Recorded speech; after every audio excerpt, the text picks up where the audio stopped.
యోహాను సువార్త 19వ అధ్యాయం 28వ వచనం. అటు తర్వాత సమస్తమును అప్పటికి సమాప్తమైనదని యేసు ఎరిగి లేఖనాలను నెరవేరినట్లు నేను దప్పుకొనుచున్నాను. 19వ అధ్యాయం 26వ వచనం. యేసు తన తల్లియు తను ప్రేమించిన శిష్యుడును దగ్గర నిలిచి తన తల్లితో చెప్పాను,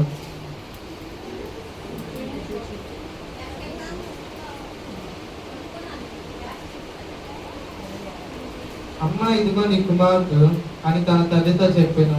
తర్వాత శిష్యుని చూచి ఇదిగో నీ తల్లి అని చెప్పాను. ఆ గడియ నుండి ఆ శిష్యుడు ఆమెను తన ఇంటి చేసుకుని.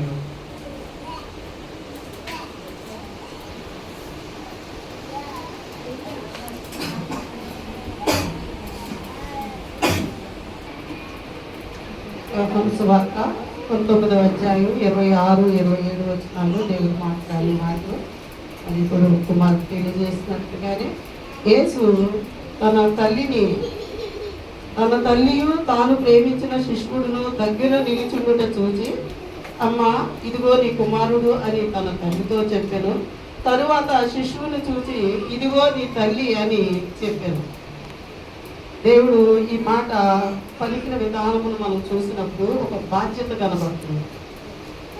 బాధ్యత అనేది మనందరికీ అలవర్చుకోవాల్సిన పరిస్థితిని దేవుడు ఆయన హృదయంలో ఉంచిన మాటను మనకు ఇచ్చారు కనుక ఇక్కడ సంఘంగా చేరిన మనందరమును యేసు ప్రభు దేవుడని నమ్మిన మన అందరమును ఆయన రక్తంలో బాప్తీసం పొందిన మనందరం కూడా ఈ మాటలు మన జీవితానికి ఎంతో ఆశీర్వాదకరమైనవి. నా జీవితంలో అయితే ఈ మాటను బట్టి దేవుడు ఒక్క మాట పలికితేనే బ్రతుకుతామన్న పాట వినినప్పుడు యేసు ప్రభువుని నమ్ముకున్న తర్వాత ఆయన మాట ఎంత శక్తి కలిగిందో, ఎంత బలం కలిగిందో ఆ మాట నా జీవితంలో తీసుకుని దాన్ని నేను అనుభవిస్తూ దాన్ని మీ ముందు పంచుకుంటున్నాను. ఇది దేవుడు నా కొరకే మాట్లాడిన మాట. అయితే ఆయన చెప్పుతున్న మాట ఏంటంటే ఆయన చివరి గడిలో చివరి క్షణాల్లో ఉన్నాడు. ఇక తదుపరి ఇంకా తల్లికి ఆ బిడ్డకున్న సంబంధం తెగిపోయింది. ఆ తర్వాత కూడా మరి ఇంకా పిల్లలు ఉన్నారు కదా, మరి వారు కదా ఆ బాధ్యతలు పంచుకోవాల్సింది.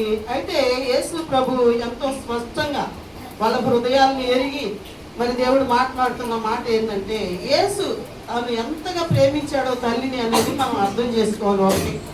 ఆ తరువాత శిష్యుడికి ఆ బాధ్యతను అప్పగించడానికి కూడా దేవుడు ఆ విషయంలో కూడా ఆయన ఎంతో ఆలోచన కలిగిన దేవుడై ఉన్నాడు.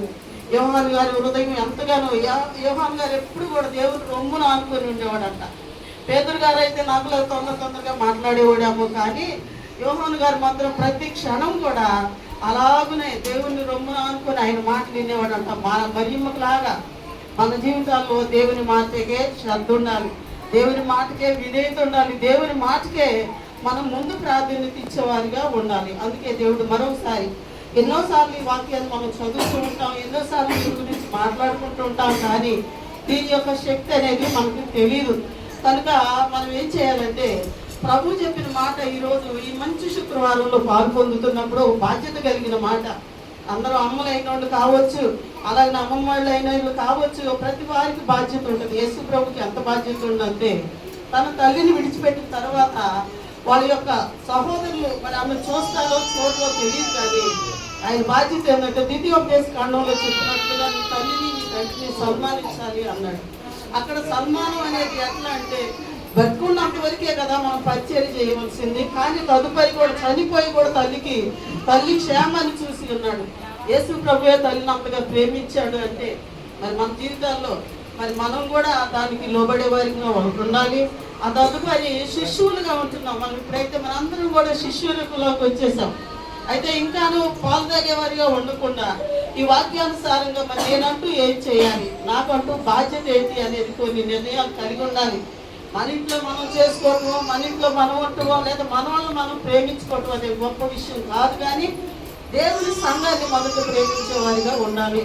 అలానే మరి మనందరం శిష్యులు కాబట్టి ప్రేమ అనేది మన జీవితాల్లో కలిగి ఉండాలి. ఎందుకంటే మరి కృతజ్ఞత భావం కలిగే విషయం దేవుడు మాట్లాడుతున్నాడు కనుక మరి దేవుడు ఎంతో గొప్పవాడు. ఆయన ఏది చెప్పినా మన కొరకు మంచిగా చెప్తూ ఉంటారు కనుక యేసు ప్రభు మరి శిష్యుని బట్టి తల్లిని బట్టి తన బాధ్యతలు విరమించుకోకుండా వాటిని కొనసాగిస్తూ నేటి కాలం వరకు మన మధ్య ఈ వాక్యం సజీవంగా కనబడుతుందంటే మరి అనేక సంవత్సరాలుగా మనం రక్షణ పొందుకొని ఉన్నాం, దేవుని మాటలు వింటూ ఉన్నాం, దేవుని మాటల ప్రకారముగా జీవిస్తున్నామో లేదా అనేది మరోసారి పరిశీలన చేసుకోవాల్సిన వారు ఉన్నాం. అన్ని చేయలేకపోవచ్చేమో కానీ దేవుని మాటకు విధేయత ఇచ్చినప్పుడు ఎవ్వరికి ఏ మేలు కొదువై ఉండదు. మేలంటే మనం అనుకుంటాము శరీర సంబంధమైన ఆశీర్వాదాలు అనుకుంటాం, లేదా మన శరీరంలో గొప్ప ఆరోగ్యం ఉంటే అది మేలు కదా అనుకుంటాం, లేదా అంచెలంచెలుగా మనం అభివృద్ధి పొందుతుంటే అది మేలు కదా అనుకుంటాం. ఇవేమి కాదు. అసలు దేవుని వాక్యంలో ఉన్న శక్తిని మనం కలిగి ఉంటే మరణ పర్యాంతరము రాకడ పర్యాంతరం అయినా కూడా ఏ భయము లేకుండా, ఏ బెదురు లేకుండా, ఏ దిగులైనాను, ఏ కరువు అయినాను, ఏ ఇబ్బంది అయినా, ఏ అనారోగ్యమైనను మన మీద ఏర్పడి చేయడానికి దేవుడు దానికి అనుమతి ఇచ్చాడు. కనుక మనందరం కూడా దేవుని బాధ్యత ఎలాంటిదో తెలుసుకొని మన బాధ్యతలు కూడా ముందు మన కుటుంబాలకు కానీ, ఆ తదుపరి మన సహవాసంలో కానీ, సహోదరుల మధ్య ఉన్న ప్రేమను కానీ అది నిజమైనదిగా వ్యక్తపరిచే పరిస్థితిని కలిగి ఉండాలని నేనైతే ఈ వాక్యాన్ని బట్టి నా హృదయంలో నేను ఎంతో సంతోషపడుతున్నాను. బాధ్యత కలిగిన దేవుడు బాధ్యతను అప్పగించి ఉన్నాడు కనుక నిరంతరం ఇటు బాధ్యతను కలిగి ఉండాల్సిందే. తరతరముల వరకు కూడా కుటుంబాల్లో బిడ్డల మధ్య అయిన బాధ్యతే, బంధువుల మధ్య అయిన బాధ్యతే, రక్త సంబంధికుల మధ్య అయిన బాధ్యతే, పొరుగు వారి మధ్య అయిన బాధ్యతే. కేవలం విశ్వాసం అనేది మనొక్కరితో సరిపోయింది కాదు, మన కుటుంబంతో సరిపోయింది కాదు. సహోదరుల ఐక్యతగా ఉండటం అది మేలైనది కనుక మనందరం కూడా దేవుని యొక్క మాట ప్రకారముగా ఆయన యొక్క బాధ్యతలు ఎలాంటివో తెలుసుకొని మరి సంవత్సర కాలంలో అలాగే ముందుకు నడవాలని మరి నేనైతే ఇంకెక్కువగా దేవుల్లో ప్రయాసపడాలని ఆశపడుతున్నాను. దేవుడి కొద్ది మాటలు దీవించును గాక.